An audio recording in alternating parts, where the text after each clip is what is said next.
نن د رمضان 2023 شپږمه روژه ده.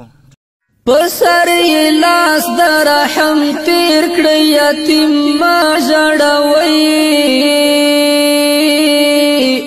پسر یې لاس د رحم تیر کړی یتیم ما ژړوئ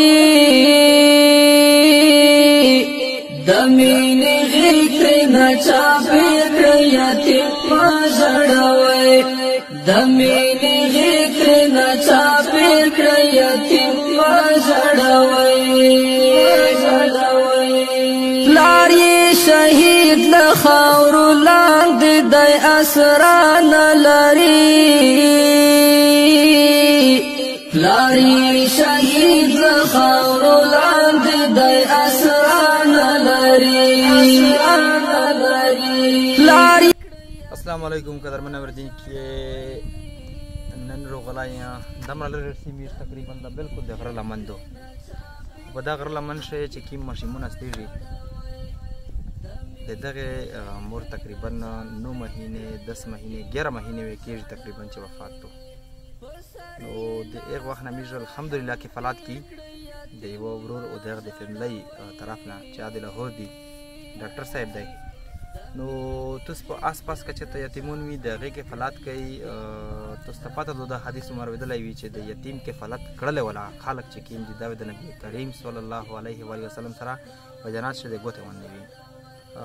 امن وخوروئ خوشحالۍ وخوروئ د بل سړي په مخ باندې خندور وولی چاته رغه مشوره ورکوئ نو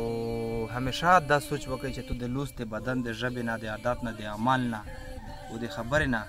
بل سړي ته فایده ورسي نو چې الله روزي کې بیا کله چې درکوي بیا بې حسابه درکوي یوسف نه درسره کړي چې څومره یې درکړي نو هر سړی به دا کوشش کوي نن د رمضان 2023 شپږمه روژه ده ټولو ته مبارک وي الله د خیر وکړي الله د رحمت وګرځوي د میاشتو د میاشتو ټولو دپاره الله پاک مو دا په هغه خلک کې نه کړي څوک چې د روژې میاشت شي هغه دته بخښنه نه وشي او چې چا والدین دي د هغې قدر وکړئ او آس پاس لکه د انرژیو د مهنګۍ د وجې سفید پوش چې کوم خلک دی که تاسو یې نه پېژنئ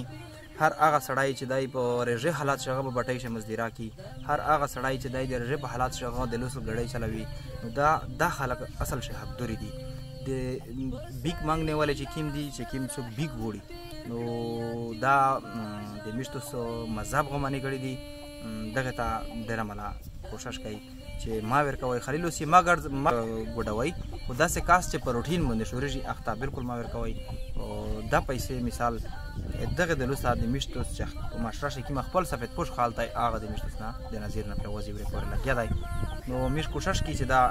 پرې نه وځي همیشه د پره میش ته دی د پره اوس چګوي خالص اوس د الله د رضا دپاره میش ته هېڅ نوره فایده نشته بشه او بلې ویډیو رسه اجازه درنه غواړي پاکستان آینده باد